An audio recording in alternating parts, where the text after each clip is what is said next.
Hi everyone, I just hit 10,000 miles on my 2025 Toyota Land Cruiser. I've owned it for a little over 7 months now, and I wanted to make a video telling you about some of the things I've learned. I'm gonna break this video up into 3 sections. Things that I've learned, some of the bad things, some of the good things, and then we'll conclude to see how I really feel about this car.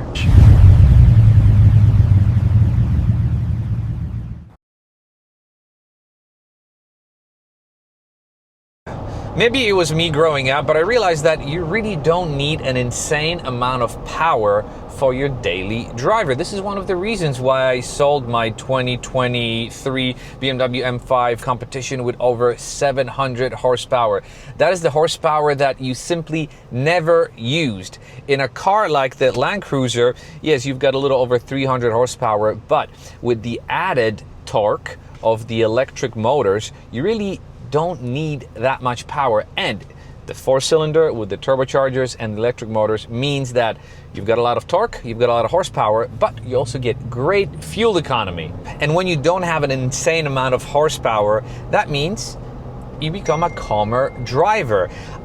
I know that for a fact. I've got other cars with a lot more horsepower, and I do drive a little bit more aggressively with this car. I'm sort of never in a rush. I'm just always relaxed. Maybe that's how Cadillac and Buick drivers feel. And in the time of my life where I'm looking for as little stress as possible, this is a pretty good de-stressor. Maybe it's the Northeast thing, but in the 7 months of ownership, in the Northeast, I've only seen a couple of Land Cruisers. When I went out to Colorado, I've seen a bunch of them, but in the Northeast, there are just not that many of them, which means that you feel a lot more special and unique driving one. In my area, most moms drive the GX 550s. Very few people drive the Land Cruisers, and those that do, I usually bumped into them when we went mountain biking or snowboarding. So these are the people that I want to associate with. Although some moms are pretty cool. And unlike those GX 550 owners, I get much better fuel economy on the highway. Even with these massive tires that I have, I can average, when I milk it, about 22, 23 miles to the gallon, which is great. Now, if I drive a little bit more aggressively, I get 19, 20. But if you really want to hypermile this car, it's absolutely possible. And the range during the winter is 265. During the summer, it's almost 300. Does it bother me? Not really. I don't mind visiting a gas station. And again, maybe it's my unique situation because I have a couple of other cars that I also drive. So I'm not at the gas station as often as some people. But visiting a gas station is not a big deal. The fact that people complain about range on these cars is just kind of silly. Could it have a bigger fuel tank? Yes. Is it a deal breaker? Absolutely not. I feel like people who complain about these cars are those who have only lived with them for a short period of time and never really had enough time to experience it. For example, it took me 4 months to finally set up my gauge cluster. I was able to set up my gauge cluster in the perfect way with the RPM and speedo in the middle and on all the essentials on the left and the right side. What took me so long was the fact that all the menu items are buried in here. So you've got to play with the steering wheel controls to get to those items, as opposed to this infotainment system. So if there's a way to kind of make it easier and have these options be accessible through this infotainment system, it will be an absolute plus. And while some people complain that the hybrid technology is complicated and whatnot, at the end of the day, it's still a Toyota, and it's still a very dependable platform that has proven itself over many, many generations. The hybrid, I mean, Toyota is pretty much the company that invented the hybrid. Someone fact checked me on it. But in a little over 10,000 miles, I've done 3 oil changes, 500, 5,000 and 10,000 miles. I plan on doing one every 5,000 miles. Other than that, I've had absolutely 0 issues. I'm not going to mention all the negatives that everyone talks about, but having lived with this car during the winter season, I can tell you that it does take a while for the car to heat up. The seat heaters take a while to heat up. During the summer, the seat coolers are pretty much useless. But once you get the temperature set at a specific level, it maintains it pretty well. The infotainment system is a little tricky because when you remote start your car during the winter, you get in the car and you want to start driving, you do have to either turn the car off and then on, or you have to reset the infotainment system by holding the volume button if you want your CarPlay to connect. Otherwise, your phone and the CarPlay in the car will never connect. For whatever reason, if you remote start it, CarPlay just doesn't recognize your phone. When I drive with my family and we listen to music, I use the steering wheel buttons here to fast forward or flick to the next song. That button is located right above the mode button, which changes the input. So I could be going from Apple CarPlay to FM radio, which I don't want to be at, and then it takes you a while to toggle and whatnot. I wish I could move this button somewhere on the other side where the mode button is sort of separated from everything else that you access a little more frequently. Speaking of buttons, there are two separate sets of buttons for the sunroof. So if you want to tilt the sunroof, you have one button here. If you want to slide it open, you have another button on the other side. But if you have your sunroof tilted up and you want to say to yourself, you know what, no, I want to slide it up. You can't just hit the slide button. No, no, no. You have to close it first, then you have to open it with the opener button. Kind of pointless. Why not just replace it with one switch that does it all? Many automakers do it, including BMW. And I know that Toyota is all about safety, but the amount of annoying bings and bongs and warning chimes is just extremely annoying. For example, if you drive with just the tailgate open, just the tailgate, you will get bings and bongs. Also, when you're transporting longer items, like I have from time to time, you will drive with the tailgate slightly open. There's no way for you to disable that bing or bong.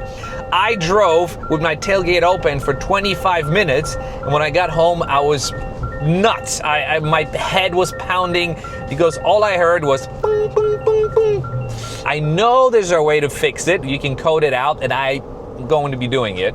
Trust me, because there's just no way I can live with this thing forever.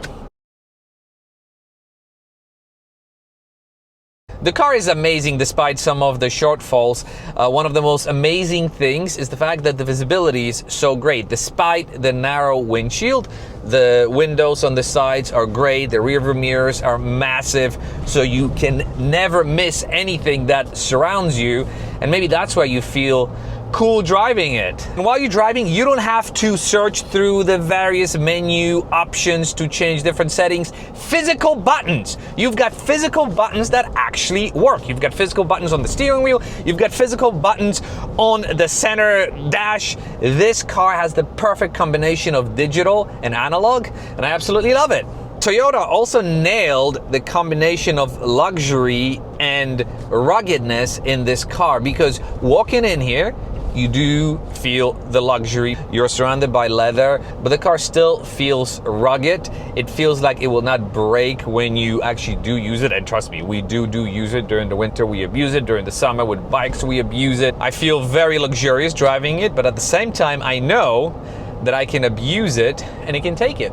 Toyota also nailed the technology in this car because it is just enough and not too much and not too little. You've got the Apple CarPlay, you've got the head-up display, you've got auto lane keep assist, auto braking, and 360 cameras, and that's pretty much it.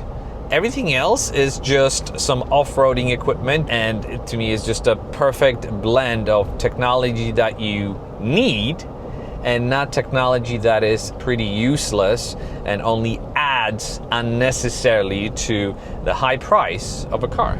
And one of the coolest things about this technology, maybe I've been hurt so much by BMW or Porsche, is the fact that the second you turn the car off, Apple CarPlay disconnects from your phone.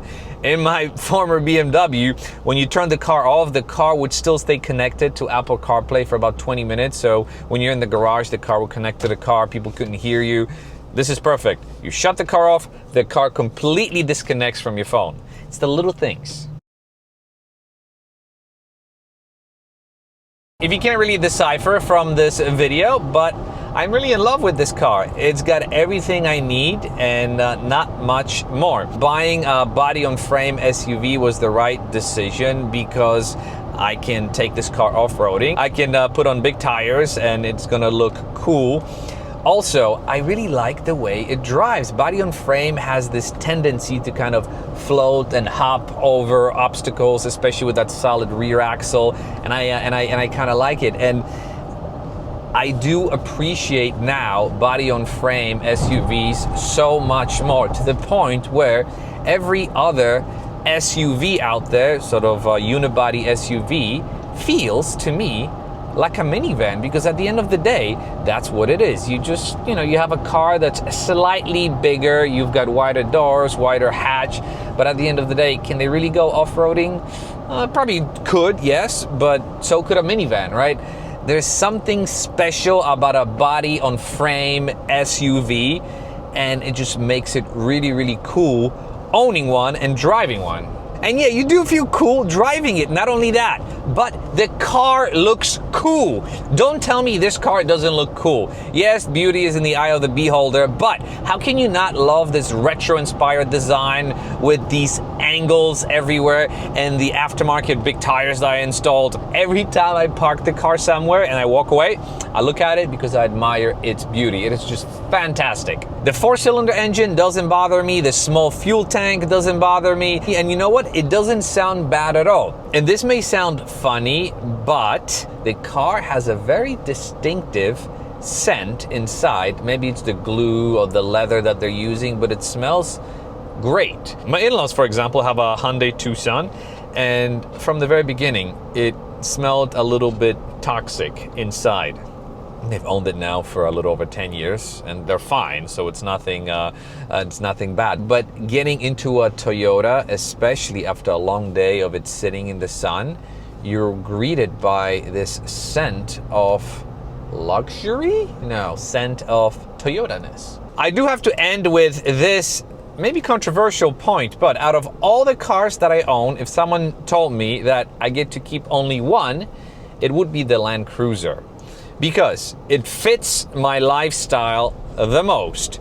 It has the capability, it has the utility, it has the looks, it has the cool factor, it has the dependability, it has the look back factor. I mean, what is there not to love? So if you are someone like me who's got an active lifestyle, yeah, you're a family man, but also enjoy sort of the fun in life, this car is great. Yes, they do carry a little bit of a premium over a 4Runner, but everyone owns a 4Runner. Everyone owns a Tacoma.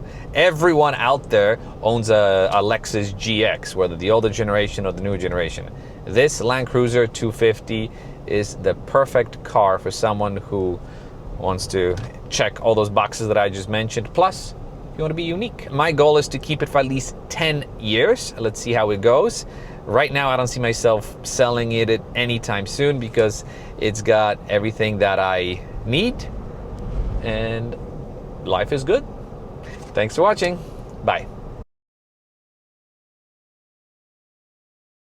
One of the downsides of having bigger wheels and tires on your car is the extra splattering of dirt and debris that you get on the side of the car. So to combat it, what I did was, just like with my other cars, I came up with a custom set of splash guards that mount on top of the existing ones. I've been running these prototypes for a while, and I have to say, this side of the car with the flaps mounted versus this side where I don't have them, that side stays a lot dirtier. This side stays a lot cleaner. Are they perfect? No, but they work very, very well. I'm toying with the idea of making them for the community. If you are someone who's interested, let me know. I'll charge you labor and materials. It's not going to be much, but you can add them on to the side of your Land Cruiser and they will absolutely help you stay protected. I only made them for the front because you don't really need them for the back. The back looks a lot better without it, and all the debris just gets kicked out away